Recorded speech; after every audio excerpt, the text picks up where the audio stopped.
یہ روایت اور اسی طرح کی بے شمار روایات ہیں جو کہ ہمیں اس طرف راغب کرتی ہیں کہ ہم رمضان المبارک میں بہترین طریقے سے نیکی اور خیر کے کام کریں اور ان میں سبقت کریں، ایک دوسرے سے آگے بڑھنے کی کوشش کریں۔ رمضان المبارک کے جو بنیادی نوعیت کے کام ہیں اس میں سب سے اہم کام تو خود روزہ رکھنا ہے، کیونکہ وہ اس مہینے کی فرض عبادت ہے۔ اس کے علاوہ دیگر بھلائی اور نیکی کے کام جن میں فرض نمازوں کے علاوہ نوافل کی ادائیگی جیسے تراویح پڑھنا، رات کو قیام کرنا، اسی طرح صدقہ و خیرات کرنا، خوب خوب دعائیں مانگنا، قرآن مجید کی تلاوت کو بڑھانا، عام روزمرہ جو ہم تلاوت کرتے ہیں اس سے زیادہ رمضان میں کرنا، اور دیگر بھی نیکی کے کام ان کی طرف انسان کی رغبت بھی ہوتی ہے اور وہ چاہتا بھی ہے کہ انہیں اچھے طریقے سے کرے۔ لیکن بعض اوقات ایسے ہو جاتا ہے کہ انسان جو پلان کرتا ہے اس کو پورا نہیں کر پاتا اور تھکنے لگتا ہے اور بعض اوقات سستی کا شکار ہو جاتا ہے۔ تو ایسے میں ہم کیسے رمضان المبارک میں اپنی جو ہم نے نیت کی، جو ہم نے ارادے باندھے، ان پر قائم رہیں؟ تو اس حوالے سے ہم یہ دیکھتے ہیں کہ استقامت کا اختیار کرنا بہت ضروری ہے۔ استقامت دراصل اپنی جگہ پر ایک بہت بڑی نیکی ہے، بہت بڑا عمل ہے، اور اس کا اختیار کرنا بہت آسان بھی نہیں ہے۔ استقامت کا مطلب کیا ہے اصل میں؟ اس کا مطلب ہوتا ہے درستگی اور اعتدال پر قائم رہنا، یعنی کوئی بھی کام ہم کر رہے ہیں اس میں ہم افراط اور تفریط سے بچیں،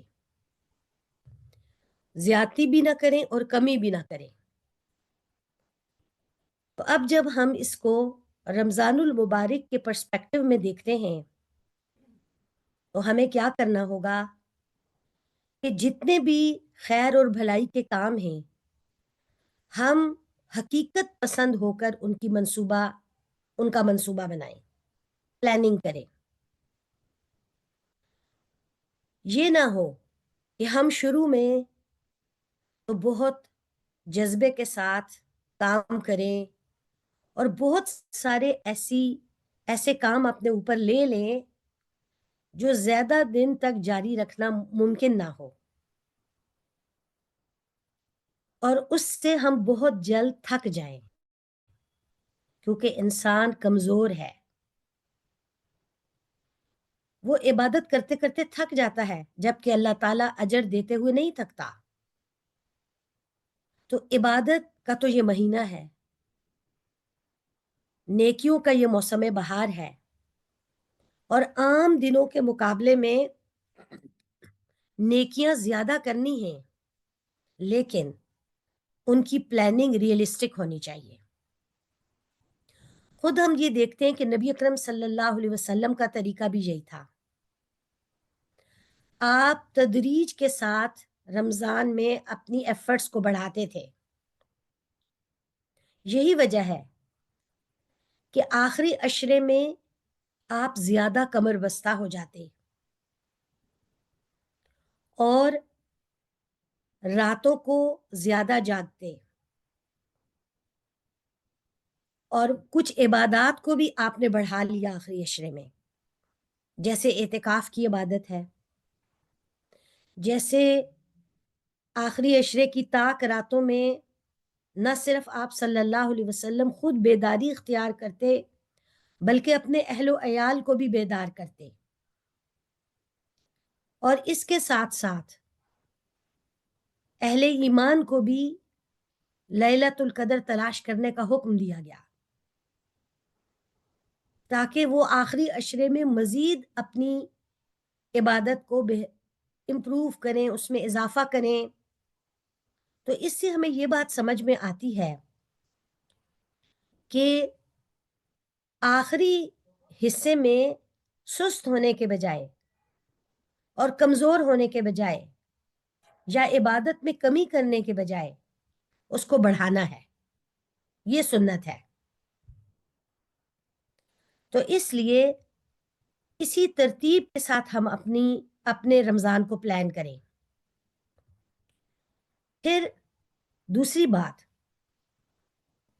استقامت کا جو اجر ہے، کسی کام کو جب ہم کریں اور پھر اس کے اوپر جم جائیں اور اس میں کنٹینیوٹی رہے، اس کے اجر پر اگر نظر ہوگی اور اس حوالے سے جو خوشخبریاں اللہ تعالیٰ نے ہمیں دی ہیں وہ ہمارے علم میں ہوں گی تو بھی استقامت اختیار کرنا آسان ہوگا. سورۃ الاحقاف کی آیت نمبر 13 میں اللہ سبحانہ و تعالیٰ ارشاد فرماتے ہیں، ان الذین قالوا ربنا اللہ ثم استقاموا فلا خوف علیہم ولا هم یحزنون. بے شک وہ لوگ جنہوں نے کہا ہمارا رب اللہ ہے اور پھر اس پر مضبوطی سے قائم ہو گئے تو ان لوگوں کو نہ کوئی خوف ہوگا اور نہ ہی وہ غمگین ہوں گے. اب یہ اتنی بڑی خبر ہے جو اللہ تعالیٰ نے ہمیں دی کہ جب مومن استقامت کے اس فائدے کو ذہن میں رکھتا ہے کہ وہ خوف و حزن سے بے نیاز ہوگا آخرت میں، جب کہ لوگ پریشان ہوں گے، گھبرا رہے ہوں گے، تو پھر اسے اللہ کے وعدوں کا یقین بھی ہوتا ہے اور وہ اپنی عبادات کو اچھے سے جاری رکھ سکتا ہے. اسی طرح سورہ ہود میں اللہ سبحانہ و تعالیٰ کا ارشاد ہے، فَاسْتَقِمْ كَمَا أُمِرْتَ وَمَنْ تَابَ مَعَكَ وَلَا تَطْغَوْا إِنَّهُ بِمَا تَعْمَلُونَ بَصِيرٌ. یعنی نبی صلی اللہ علیہ وسلم کو کہا گیا کہ جس طرح آپ کو حکم دیا گیا ہے آپ اسی طرح استقامت اختیار کیجئے، اور وہ بھی جنہوں نے آپ کے ساتھ توبہ کی، اور سرکشی نہ کرنا، کیونکہ جو کچھ تم لوگ کرتے ہو اللہ وہ سب دیکھتا ہے، دیکھنے والا ہے. تو ہم یہاں دیکھتے ہیں کہ نبی اکرم صلی اللہ علیہ وسلم کو بھی جس چیز کی طرف رہنمائی کی گئی وہ استقامت ہے. اور ہم ہر روز اپنی نماز میں سورۃ الفاتحہ پڑھتے ہیں اور اس میں دعا کرتے ہیں، اہدنا الصراط المستقیم، اے اللہ ہمیں سیدھے راستے کی طرف ہماری رہنمائی فرما. تو یہ جسے ہم سیدھا راستہ کہتے ہیں، صراط مستقیم، تو مستقیم کیا ہے؟ استقامت والا راستہ. یعنی اے اللہ جب ہم نے آپ کو رب مان لیا، ہم آپ کے احکامات پر عمل کرنے والے بن گئے، تو اب آپ ہمیں اس پہ جما دیں. تو ہم اس نیت کے ساتھ اور خوب اللہ کے ساتھ دعائیں جب کریں گے تو انشاءاللہ اس سے بھی ہمیں استقامت حاصل ہوگی. ایک روایت میں آتا ہے کہ سفیان بن عبداللہ الثقفی رضی اللہ تعالی عنہ نے رسول اللہ صلی اللہ علیہ وسلم سے درخواست کی کہ میرے لیے اسلام کی کوئی ایسی بات فرما دیجئے جس کے بعد مجھے کسی سے کچھ پوچھنے کی ضرورت نہ رہے. تو آپ نے فرمایا، قل آمنت باللہ فاستقم، تم کہو کہ میں اللہ پر ایمان لایا اور پھر اس پر مضبوطی سے جم جاؤ. تو یہ صحیح مسلم کی روایت ہے. ایمان کے بعد اچھے عمل پر جم جانا یہ ایک مشکل کام ہے، اور اس میں مشکلات کیا آتی ہیں؟ کیوں مشکل ہوتا ہے؟ عمومی طور پر بھی انسان بعض اوقات اچھا کام کرتا ہے اور پھر کچھ دن کر کے اسے چھوڑ دیتا ہے، اور یہی اسی وجہ سے رمضان میں بھی اس کے ساتھ بعض اوقات ایسی صورتحال پیش آتی ہے، کیونکہ اس میں جو سب سے بڑی رکاوٹ ہے وہ ہمارا نفس ہے. اور اس حوالے سے صوفیاء کا ایک قول مشہور ہے، الاستقامت خیر من الف کرامات، استقامت جو ہے 1000 کرامت سے بہتر ہے، کیونکہ کرامت پھر سرزد ہو سکتی ہے لیکن استقامت کم لوگ کر سکتے ہیں. یہ وہ نیکی اور وہ عمل ہے جو ہر ایک کے بس کی بات نہیں ہے، اور یہ صرف خواہشات سے بھی حاصل نہیں ہوتی. تو پھر ہم کیسے حاصل کر سکتے ہیں، اور رمضان میں خاص طور پر ہم کیسے جو اچھے اچھے اعمال ہم نے سوچے ہیں ان پر قائم رہ سکتے ہیں؟ تو اس کے لیے سب سے پہلی جو طریقہ ہے وہ ہے خود اللہ سے ہی مدد طلب کرنا، اللہ سے دعا کرنا. کیوں؟ یہ کیونکہ رمضان المبارک بھی اللہ نے ہمیں دیا، اور اس میں جو بھی عبادت کی توفیق ہے وہ بھی اللہ نے دی ہمیں. اسی نے ہمیں رمضان میں اپنی عبادت کے لیے کھڑا کیا ہے. اگر وہ توفیق نہ دیتا، قوت نہ دیتا، ہدایت نہ دیتا، تو ہم کیسے کر سکتے تھے؟ تو یہ اللہ کا محض فضل ہے اور اس کی عطا ہے کہ وہ اپنے بندوں کو عبادت کی توفیق دیتا ہے، پھر بندے عبادت کرتے ہیں تو وہ انہیں قبول بھی کرتا ہے. تو یہ وہ ریالٹی ہے جس کو تسلیم کرنا استقامت کا پہلا سٹیپ ہے. لیکن اگر کوئی شخص عمل کرنے کو اپنا کمال سمجھے اور خود کو نیک گمان، اپنے بارے میں نیک گمان قائم کرے اور یہ سوچے کہ یہ تو میری اپنی قوت اور طاقت ہے جس کی وجہ سے میں عبادت کر رہا ہوں، تو پھر کیا ہوگا؟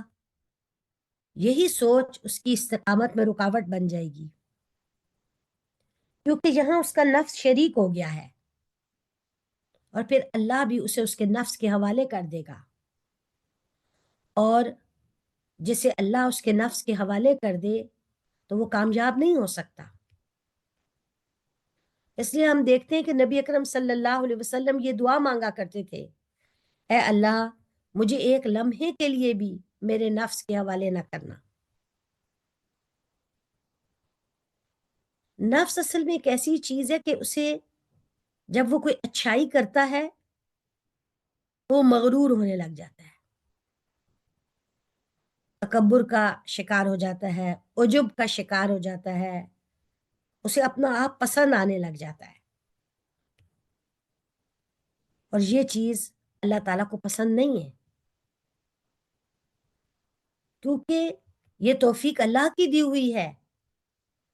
بہت سے اسی کی طرح کے انسان ہیں جو مختلف اسباب کی وجہ سے وہ نیکیاں نہیں کر پا رہے. کوئی اپنی بیماری کی وجہ سے، کوئی اپنی کسی اور آزمائش کی وجہ سے، کوئی ہدایت نہ ملنے کی وجہ سے. تو اگر ہمیں صحت ملی ہے، ہمارے اندر انرجی لیول اچھا ہے، اور پھر سب سے بڑھ کر ہمیں ہدایت ملی ہے، تو یہ سب تو اللہ کی عطا کردہ ہے.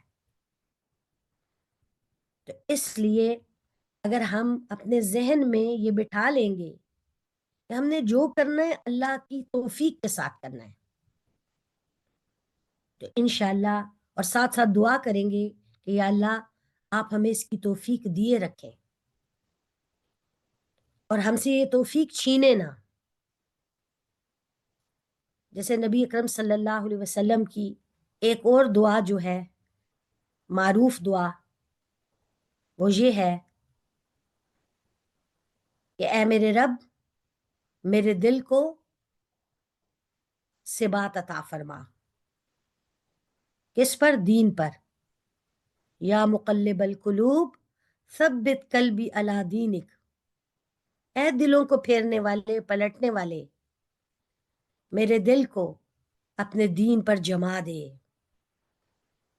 تو جیسے عمومی طور پر ہم یہ دعا مانگتے ہیں، اور رمضان میں ہم یہ دعا کر سکتے ہیں، اس کو اپنے الفاظ میں یوں بھی کہہ سکتے ہیں: اے دلوں کو پلٹنے والے، ہمیں رمضان میں عبادات پر، نیکیوں پر، خیر کے کاموں پر جما دے، ان کو ہمارے لیے آسان بنا دے. تو انشاءاللہ جب ہم اللہ پہ کامل بھروسے اور دعا کے ساتھ اپنے کام کریں گے تو وہ توفیق ہمیں حاصل رہے گی. دوسری جو بہت اہم چیز ہے جس کا مقابلہ کرنا پڑے گا استقامت کے لیے، وہ ہے مجاہدہ کرنا. یہ سمجھنا ضروری ہے کہ استقامت بستر پر آرام سے لیٹنے سے حاصل نہیں ہو سکتی، یا ہم اگر ہر طرح کی لذتوں اور خواہشات میں مگن ہیں اور چاہتے ہیں کہ ہمیں استقامت حاصل ہو جائے تو ایسے نہیں ہوتا.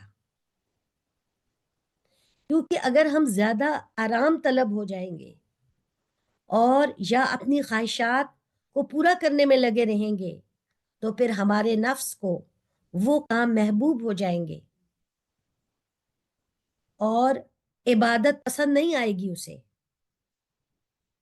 تو اس کے لیے ہمیں یہ بھی اپنے ساتھ طے کرنا ہوگا کہ ہم نے رمضان المبارک میں اپنے نفس کے ساتھ جد و جہد کرنی ہے، کوشش کرنی ہے.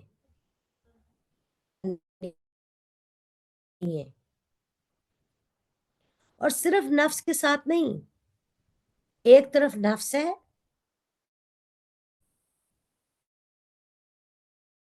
اور اس کی خواہشات ہیں. اگرچہ ہمیں یہ خوشخبری سنائی گئی ہے کہ رمضان المبارک میں شیطان جکڑ دیے جاتے ہیں، قید کر دیے جاتے ہیں، اور یہ بات بالکل درست ہے. لیکن بہرحال ضروری نہیں کہ شیطان جنات ہی کی شکل میں ہوں، بلکہ انسانوں میں بھی شیاطین ہوتے ہیں جو ہمارے ارد گرد ہوتے ہیں، وہ بھی ہمیں بہکا سکتے ہیں. تو اس لیے ہم نے بہت توجہ کرنی ہے. پھر یہ کہ جب ہم یہ کوشش کریں گے انشاءاللہ اللہ کے حکم کے ساتھ تو اللہ تعالیٰ کوشش کے اندر برکت پیدا کر دیتے ہیں. جیسا کہ سورۃ العنکبوت کی آیت 69 میں اللہ سبحانہ و تعالیٰ کا ارشاد ہے: وَالَّذِينَ جَاهَدُوا فِينَا لَنَهْدِيَنَّهُمْ سُبُلَنَا وَإِنَّ اللَّهَ لَمَعَ الْمُحْسِنِينَ. اور وہ لوگ جو ہماری راہ میں جد و جہد کرتے ہیں، اٹ موسٹ ایفرٹ، ہم یقیناً انہیں اپنے راستے دکھائیں گے، اور بے شک اللہ محسنین کے ساتھ ہے. تو محسن بننا پڑے گا، اور محسن وہ ہوتا ہے جو ہر لیول پر بھلائی کرنے کی کوشش کرتا ہے اور نیکی میں آگے سے آگے بڑھنے کی کوشش کرتا ہے. پھر اسی طرح ایک اور جگہ سورۃ السجدہ میں اللہ تعالیٰ فرماتے ہیں: وَجَعَلْنَا مِنْهُمْ أَئِمَّةً يَهْدُونَ بِأَمْرِنَا لَمَّا صَبَرُوا وَكَانُوا بِآيَاتِنَا يُوقِنُونَ. اور ہم نے ان میں سے کچھ لوگوں کو امام بنایا جو ہمارے حکم سے رہنمائی کرتے تھے جب انہوں نے صبر کیا، اور ہماری آیات پر وہ یقین رکھتے تھے.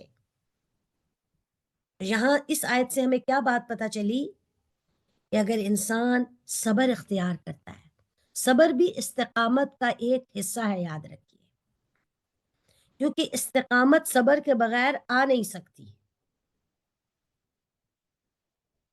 تو جب جو لوگ صبر کرتے ہیں، اللہ کی آیات یعنی اس کے وعدوں پر یقین رکھتے ہیں، تو پھر اللہ تعالیٰ انہیں دنیا میں امامت کا منصب دیتے ہیں، ان کو لیڈرز بناتے ہیں، وہ رہنمائی کرنے والے ہوتے ہیں. یہ اللہ کی طرف سے انعام ہوتا ہے. امام احمد بن حنبل رحمہ اللہ سے پوچھا گیا کہ بندہ کب حقیقی آرام محسوس کرے گا؟ انہوں نے فرمایا جب وہ جنت میں اپنا قدم رکھے گا. یعنی یہ جو دنیا ہے یہ آرام کی جگہ نہیں ہے. اگر ہم آرام طلب بن جائیں گے اور پھر یہ بھی چاہیں گے کہ ہمیں استقامت حاصل ہو تو یہ ممکن نہیں ہے. امام شافعی رحمہ اللہ نے کہا باوقار شخص کو کبھی راحت محسوس نہیں کرنی چاہیے کیونکہ وہ دنیا کی زندگی میں مشقت میں ہے یہاں تک کہ اللہ سے جا ملے. لیکن ہم عموماً کیا سوچتے ہیں؟ یہاں بھی راحت ہی راحت میں رہیں، نرم گرم بستر رہے، مزے مزے کے کھانے ہوں، اپنی ساری خواہشات پوری کریں اور استقامت بھی حاصل ہو جائے. نہیں، استقامت کی نعمت بغیر محنت کے نہیں ملتی. جو محنت کرے گا، ایفرٹ کرے گا، مجاہدہ کرے گا، اسی کو استقامت نصیب ہوگی. تیسری جو چیز ہے جو استقامت میں ہیلپ کرتی ہے وہ ہے نیک لوگوں کا ساتھ، اچھے لوگوں سے جڑے رہنا. وہ لوگ جو خود ثابت قدم ہیں، خود مستقیم ہیں، وہ اس جد و جہد اور دعائیں کر کر کے اس لیول کو اچیو کرنے میں اللہ کی توفیق سے کامیاب ہو گئے کہ انہیں استقامت حاصل ہے. انہیں نفس جلدی نہیں بہکا پاتا، انہیں شیطان جلدی نہیں بہکا پاتا. تو ان کے ساتھ ہم بھی جڑ جائیں، اس سے ہمیں بھی استقامت ملے گی. جب ہم کسی دوسرے کو دیکھتے ہیں وہ نیکی میں آگے بڑھ رہا ہے، خیر کے کام زیادہ اچھے کر رہا ہے، تو ہمارا بھی دل چاہتا ہے کہ ہم بھی اس کی طرح کریں اور ہم اس سے آگے بڑھیں. اور یہ دل چاہنا بھی چاہیے اور ایسا کرنا بھی چاہیے. یہی تو وہ کام ہے جس میں مقابلہ کرنا جائز ہے. سبقت بالخیر، بھلائی کے کاموں میں آگے بڑھنا. تو جب کبھی یہ محسوس ہونے لگے کہ ہم سست پڑ رہے ہیں، ہم کمزور ہو رہے ہیں، تو واپس کسی ایسے سورس سے جڑ جائیں. وہ آن سائٹ بھی کوئی پروگرام ہو سکتے ہیں، اچھی نیکی کی مجلس ہو سکتی ہے، آن لائن بھی ایسے مواقع ہو سکتے ہیں. تو کنٹینیوس جڑے رہنا بہت فائدہ دیتا ہے. رمضان میں عموماً ہمیں عبادت آسان کیوں لگتی ہے؟ اسی لیے کہ ہمارے ارد گرد بہت سے لوگ نیکی کر رہے ہوتے ہیں. ان کی موجودگی ہمارے لیے سہولت پیدا کر دیتی ہے. لیکن اگر وہ ہمارے ارد گرد نیکیاں کرنے والے نہ ہوں تو نیکی کرنا ہمارے لیے بھی مشکل ہو جائے گا. اور پھر انسان اگر خود بھی نیکی سے دور ہے اور ارد گرد کے لوگ بھی ایسے نہیں ہیں کہ جو نیکیوں میں آگے بڑھ رہے ہوں تو پھر غفلت چھا جاتی ہے. اور غفلت استقامت کے لیے زہر قاتل ہے. غافل شخص استقامت نہیں اختیار کر سکتا اور وہ غفلت میں پھر مزید اس کی غفلت گہری ہوتی چلی جاتی ہے اور بالآخر جو تھوڑا بہت بھی وہ اچھا کام کر رہا تھا وہ بھی چھوڑ بیٹھتا ہے. اس لیے اچھے لوگوں کے درمیان رہنا، ان سے سیکھتے رہنا، اچھی مجالس اٹینڈ کرنا، یہ ہمارے ایمان کو بھی بڑھاتے ہیں اور استقامت میں بھی مدد کرتے ہیں. تو یہ جو ہم نے نفس کے ساتھ بھی مجاہدہ کرنا ہے اور اپنی نیت بھی اچھی رکھنی ہے، اللہ سے دعائیں بھی کرنی ہیں، اور ساتھ ساتھ اچھی مجالس کو بھی اٹینڈ کرنا ہے. تو اسی کے ذریعے سے ہمیں استقامت حاصل ہوگی رمضان میں. اور پھر ایک اور طریقہ یہ ہے کہ جو نیکی کے کام ہیں ان کے اندر ویرائٹی ہونی چاہیے، ان کے اندر تھوڑی بہت تبدیلی بھی لاتے رہنا چاہیے. مثلا آپ قرآن مجید کی تلاوت کر رہے، اور بہت ہی اچھا عمل ہے، اور یہ زیادہ ہونا چاہیے رمضان میں، کیونکہ نبی اکرم صلی اللہ علیہ وسلم کا عمل یہ ملتا ہے کہ آپ عام دنوں میں جو تلاوت کرتے تھے رمضان المبارک میں اس سارے کو دہراتے تھے حضرت جبرائیل علیہ السلام کے ساتھ. اور احادیث سے پتہ چلتا ہے کہ جبرائیل علیہ السلام رمضان کی ہر رات نبی اکرم صلی اللہ علیہ وسلم کے پاس آتے اور قرآن کا دور ہوتا، یعنی جتنا قرآن نازل ہو چکا ہوتا وہ دہرایا جاتا. تو اسی طرح ہم نے بھی عام دنوں کے مقابلے میں زیادہ تلاوت کرنی ہے. لیکن مثلا آپ تلاوت کرتے کرتے تھک گئے تو اب آپ کیا کریں؟ آپ اب تلاوت کو سننا شروع کر دیں، کیونکہ تلاوت کرتے ہوئے آپ کو کیا کرنا تھا؟ آپ کو ایک جگہ بیٹھنا تھا، اپنا مصحف کھولنا تھا، توجہ کرنی تھی. تو اب آپ بیٹھے بیٹھے تھک گئے، پڑھتے پڑھتے تھک گئے، تو آپ کوئی اور کام کر سکتے ہیں، مفید کام، اور اس کے دوران تلاوت سن سکتے ہیں. یہ بھی ایک نیکی ہے. قرآن مجید کا سننا اپنی جگہ بہت اجر کا ذریعہ ہے. پھر اسی طرح یہ کہ آپ قرآن مجید پر مشتمل بعض تفسیری لیکچر سن سکتے ہیں، کسی تفسیر کا مطالعہ کر سکتے ہیں، تدبر کر سکتے ہیں. تو اس طرح قرآن مجید ہی کے ساتھ جو آپ کا تعلق ہے اس کو قائم کرنے میں مختلف جہتیں ہو سکتی ہیں. اور یہی معاملہ دیگر چیزوں کے ساتھ بھی، دیگر اعمال کے ساتھ بھی. صدقہ و خیرات ہے تو اس کو بدل بدل کر کرنا، جو مختلف طرح کے مواقع سامنے آ رہے ہیں ہر ایک میں اپنا کچھ نہ کچھ حصہ ڈالنے کی کوشش کرنا. پھر اسی طرح دعائیں ہیں، تو مثلا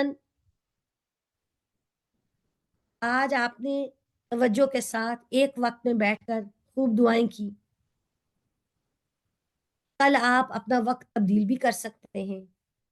اگر آپ کسی دعاؤں کی کتاب سے دیکھ کر دعائیں مانگتے ہیں تو آپ آج ایک کتاب کو اختیار کریں، کل دوسری کتاب کو اختیار کریں، اس سے ویرائٹی آ جائے گی. ایسی ایپس بھی موجود ہیں جن سے آپ دعائیں مانگ سکتے ہیں. پھر آپ اپنی زبان میں جو آپ کی اپنی حاجات ہیں، ضروریات ہیں، آپ کی ہیں، آپ کے گھر والوں کی ہیں، پوری امت مسلمہ کی ہیں، سب کے لیے خوب خوب بدل بدل کر دعائیں مانگیں. اس سے بھی آپ دیکھیں گے کہ آپ کو مختلف طریقے سے فائدہ ہوگا، اور ایک آپ کا جو نفس ہے وہ اس کی عادت نہیں بنے گی، کیونکہ جب عادت بنتی ہے تو نفس اس کو ریلیکس ہو جاتا ہے. نفس کیا ہے، اس کی حقیقت کیا ہے کہ اگر آپ اس کو لالچ دیتے ہیں، یعنی کوئی انسینٹیو دیتے ہیں، وہ مزید طلب کرتا ہے، اور وٹ نیکسٹ. اور اگر آپ اسے چھوڑ دیتے ہیں تو وہ بگڑ جاتا ہے. تو اس لیے اس کو چھوڑنا نہیں ہے، ہاں اسے اللہ کے حکم کے تابع رکھنا ہے. اور اگر ایسا کریں گے تو وہ سنور جائے گا، وہ درستگی پر رہے گا. تو اپنے نفس سے چکنا رہنا ہے. وہ ہماری رغبت کو کم نہ ہونے دے.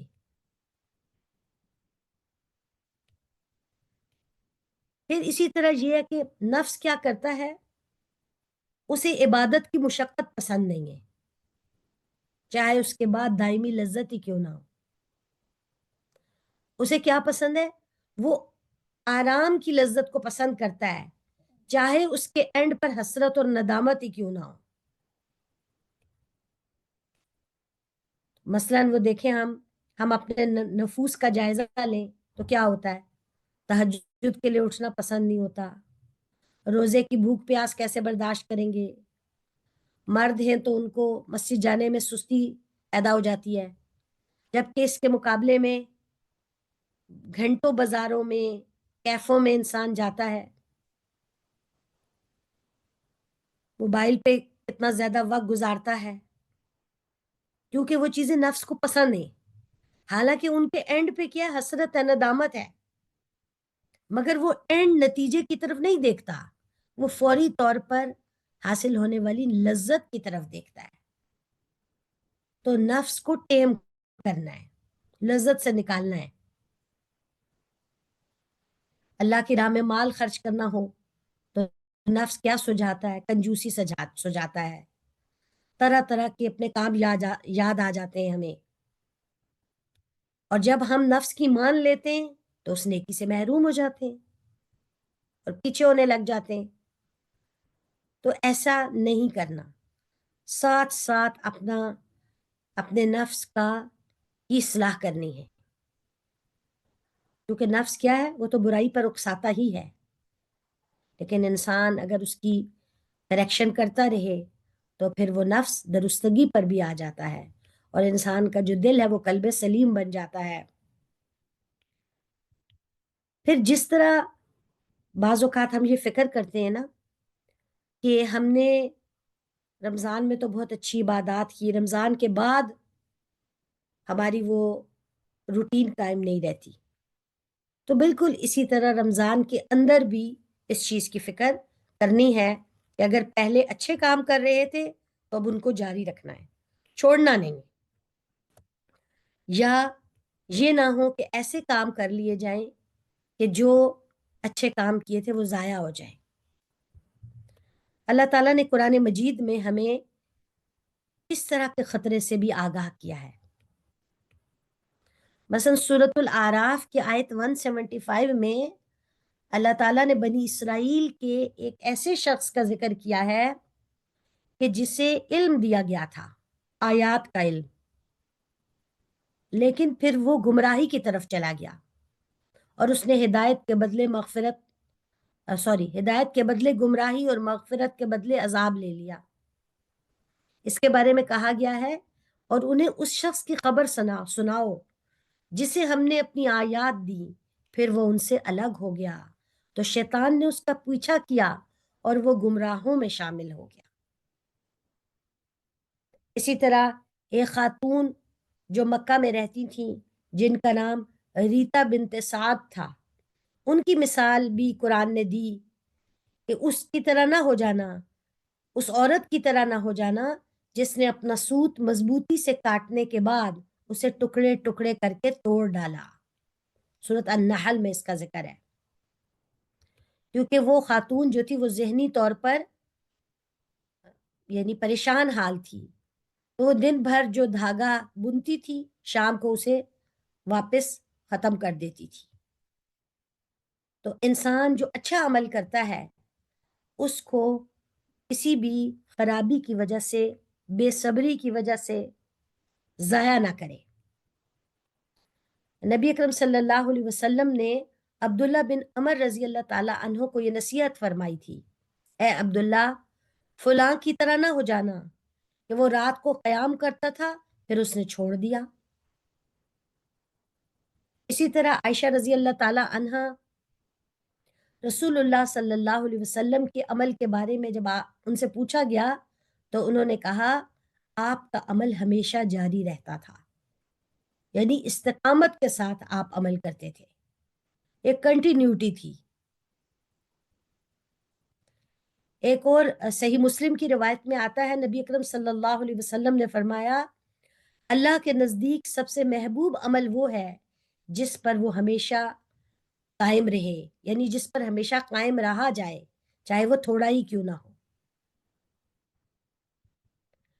تو اس وجہ سے علماء یہ کہتے ہیں کہ کسی عمل کے رد ہونے کی سب سے بڑی علامت یہ ہے کہ اطاعت کا وقت ختم ہوتے ہی انسان دوبارہ برے اعمال کی طرف لوٹ جائے۔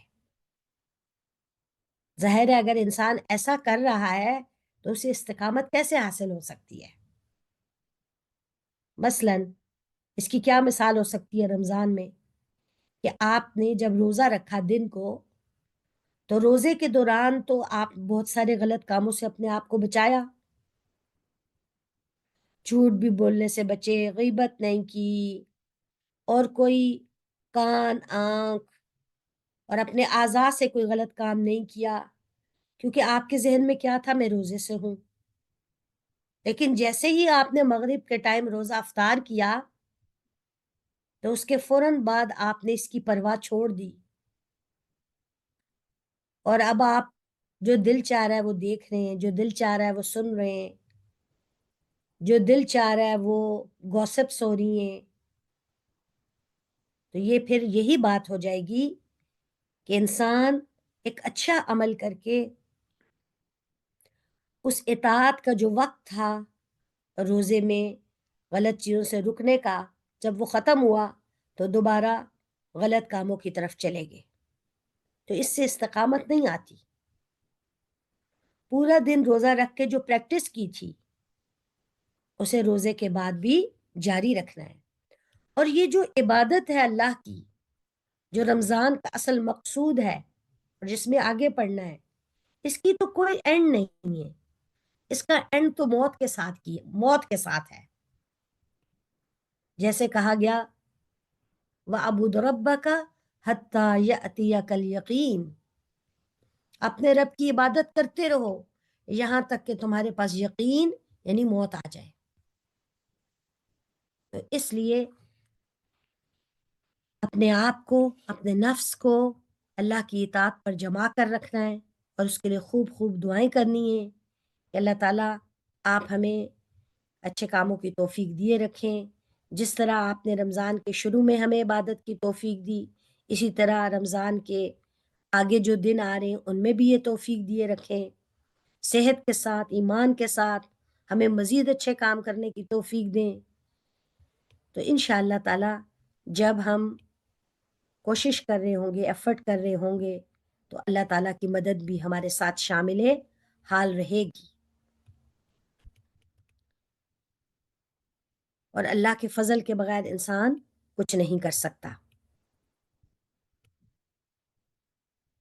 اور اس پہ بعض علماء نے یہ بھی کہا کہ استقامت کے لیے دل کی حفاظت اور زبان کی حفاظت ضروری ہے۔ اگر انسان دل اور زبان کو سنبھال کر رکھے تو بہت سے اچھے اعمال خود بخود صادر ہوتے ہیں۔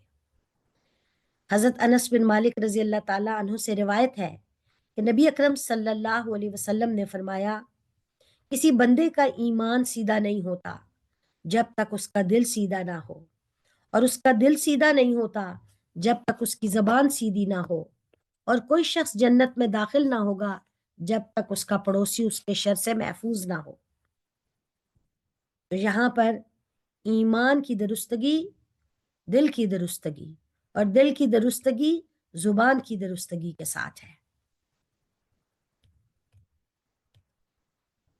تو اللہ تعالیٰ سے ہم دعا کرتے ہیں کہ اللہ تعالیٰ ہمیں اپنے راستے میں استقامت عطا فرمائے، اور ہمارے رمضان المبارک کو بہت خیر کے ساتھ گزارنے کی ہم سب کو توفیق دے، اور آپ سب بہت اچھے اچھے اور خیر والے اور بھلائی کے کام کریں اور ان کی پلاننگ کریں، اور پہلے سے اپنے ذہن میں یہ بات بھی سوچیں کہ کس کام میں کیا رکاوٹ آ سکتی ہے، اور اس کو بھی پہلے سے اس کی بھی پلاننگ کریں کہ اچھا ایسے ہو سکتا ہے۔ ہر ایک کو اپنے نفس کا معلوم ہے، کس کا نفس کس لحاظ سے زیادہ کمزور ہے، تو اس کے مطابق ٹریننگ کریں۔ تو انشاءاللہ اللہ تعالیٰ ہم سب کی مدد کریں گے، اور ہم خیر کے کام آخر تک اور انشاءاللہ اس کے بعد بھی، رمضان کے بعد بھی ان خیر کے کاموں کو جاری رکھیں گے. جزاکم اللہ خیر. یہاں میں مکمل کر لیتی ہوں اپنا، اور اگر کوئی آپ میں سے کوئی بات کرنا چاہے، کوئی سوال کرنا چاہے تو وہ کر سکتا ہے. السلام علیکم. وعلیکم السلام. میں صبا بات کر رہی ہوں راولپنڈی سے. میں نے ایک لنک کے جی تھرو سر. آپ کا چینل جوائن کیا تھا. مجھے آپ سے میرا ایک کوشچن تھا، وہ یہ تھا کہ میں بہت کوشش کرتی ہوں نماز پڑھنے کی، لیکن میں پڑھ نہیں پاتی. میں ایک دو دفعہ پڑھتی ہوں، ایک دو دن پھر میری اسکپ ہو جاتی ہے. تو مجھے پلیز بتائیں کہ یہ کیسے ہوگا، میں کیسے کنٹینیو کروں اس چیز کو. مجھے گناہ سے بھی ڈر لگتا ہے، بٹ میں بہت کوشش کرتی ہوں. لائک رات ہوتی ہے تو میں کہتی ہوں میں سانگس نہیں سنوں گی، لیکن میں پھر ہینڈ فری لگا لیتی ہوں. سو میں اس چیز کو کیسے ڈینائی کروں، کیسے اس چیز سے روکوں میں خود کو؟ جی دیکھیں، اس کا نا ریزن آپ نے خود ہی بتا دیا ہے. اصل میں بھی یہی کہنے لگی تھی کہ آپ اس چیز پہ غور کریں کہ نماز میں پابندی کیوں نہیں ہو رہی. جیسے کہ ہم نے آج بھی یہ بات کی کہ استقامت کے لیے کچھ چیزیں ضروری ہیں. تو جی خاص طور پر نماز ایک ایسی عبادت ہے جو بہت بھاری عبادت ہے. قرآن نے بھی کہا ہے کہ یہ کبیرہ ہے، یعنی کبیرہ مینز بہت بھاری ہے سوائے خاشعین جی کے. تو اب عام بندہ ہمارے جیسا جو ہے، جو چھوٹی موٹی اور کمی کوتاہیوں کا بھی شکار رہتا ہے، تو اگر وہ میوزک سنے گا تو ظاہر ہے اس کے دل کے اوپر کس چیز کا ایفیکٹ آ رہا ہے. یہ ایفیکٹ جی جو ہے بالکل یہ بالکل. آپ کو عبادت میں استقامت نہیں دے رہا. اب یہاں کرنے کا کام یہ ہے کہ، اور وہ کرنا بھی آپ کو ہی ہے، کوئی آپ کی جگہ آ کے کر نہیں سکتا اصل میں.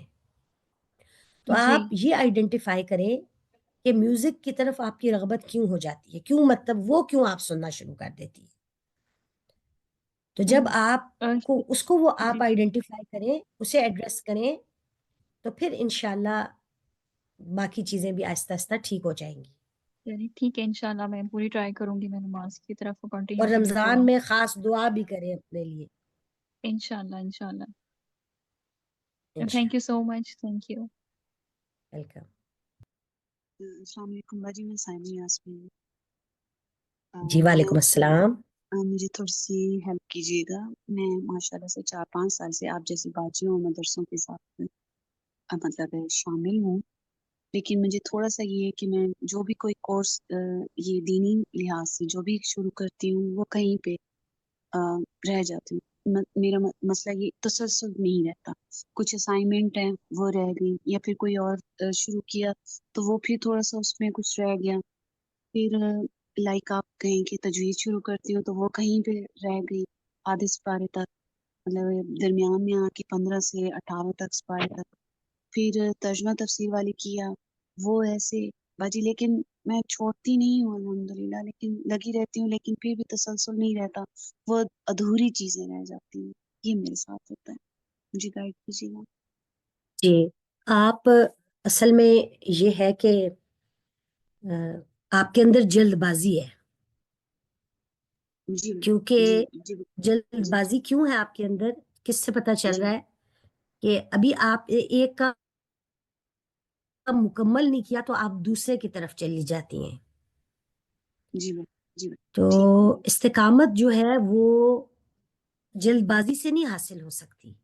ہم جی انسان ہیں، ہم ایک وقت میں بہت سارا کام نہیں کر سکتے، اس لیے بالکل ہمیں اپنے بارے میں درستگی کے ساتھ سوچنا چاہیے. مثلا آپ اپنے ساتھ یہ، آپ کو اپنی اب اگر ویکنس پتہ چل گئی ہے کہ میری ویکنس ہے جلد بازی، میں جلدی فیصلہ کر جی لیتی ہوں کہ اس کو چھوڑ کے یہ شروع کر لوں. جی جی آل دو جی نیکی کے کام ہے سارے، ٹھیک ہے. اس سے یہ بات بھی جی پتہ چلتی ہے کہ آپ کے اندر نیکی کی رغبت ہے، مگر فطرت میں جلد بازی ہے. تو بالکل آپ جی اس جی جلد جی بازی ہوگی آپ کی کی اپنی صحیح. نیچر کو بہتر کرنے کی کوشش کریں، اور انشاءاللہ جب آپ اس کو آئیڈینٹیفائی کر کے کریں گی، مثلا اب آپ اپنے ساتھ یہ پلان کریں کہ اس وقت جو بھی کام کریں گے، جو بھی ہے اس وقت، جی جی اس کو پہلے میں مکمل کروں گی. انشاءاللہ ٹھیک ہے نا. انشاءاللہ. اب مثلاً جی کوئی اور اچھا سا کورس سامنے آیا تو آپ نے یہ نہیں کرنا کہ میں ایسے کرتی ہوں پہلے وہ کر لیتی ہوں. نہیں, جو آپ کر رہی ہیں اگر آپ کو اس میں کچھ مشکلات بھی آ رہی ہیں تو بھی جی جی پہلے آپ اسے مکمل کریں. جی ٹھیک. Excuse me. جزاک جی اللہ جی, خیر. السلام علیکم. وعلیکم السلام. میں آپ سے ایک کوشچن کرنا چاہ رہی ہوں. میں 11 ایئرس کی ہوں اور مجھے جو ہمارے ریلیجن میں کپڑے پہننے سے منع ہے نا, جو نہیں پہنتے, وہ جی کپڑے مجھے جی, بہت اٹریکٹ کرتے ہیں, تو میں کیا کروں؟ وہ آپ کو بیٹا اس لیے اٹریکٹ کرتے ہیں کہ آپ کے ارد گرد بہت سے لوگ وہ کپڑے پہن رہے ہیں. ٹھیک ہے, تو اور جب آپ ان کو دیکھتے ہیں تو آپ کا دل بھی یہ چاہتا ہے کہ میں ویسے کپڑے پہنوں. تو اب آپ اگر یہ ابھی آپ چھوٹی ہیں لیکن اگر آپ اس طرح سوچتی ہیں تو یہ بہت اچھا ہے. آپ اپنے ذہن میں یہ بات سوچیں کہ یہ جتنے بھی لوگ ایسے کپڑے پہن رہے ہیں ان کو پہن کر یہ خود بھی خوش ہو رہے ہیں اور ان کے ارد گرد جو لوگ ہیں وہ بھی خوش ہو رہے ہیں, لیکن اللہ تو خوش نہیں ہو رہا نا. تو آپ نے یہ بات سوچنی ہے. جب آپ یہ سوچیں گے تو انشاءاللہ آپ کو استقامت ملے گی, آپ کو قوت ملے گی کہ آپ نے ویسے کپڑے نہیں پہننے. انشاءاللہ. Thank you. انشاءاللہ. حالانکہ ٹائم ہو گیا ہے تو اب ہم اس کو وائنڈ اپ کر لیتے ہیں. جزاکم اللہ جی خیر. باجی, آپ کا بہت شکریہ, آپ نے وقت دیا اور بہت ہی اہم چیزیں سامنے آئیں. اللہ تعالیٰ ہمیں اس پر عمل کرنے کی توفیق عطا فرمائے. جزاکم اللہ خیرا آمین کثیرا باجی. آمین. سبحانک اللہم و بحمدک اشہد ان لا الہ الا انت استغفرک و اتوب الیک. السلام علیکم ورحمۃ اللہ وبرکاتہ.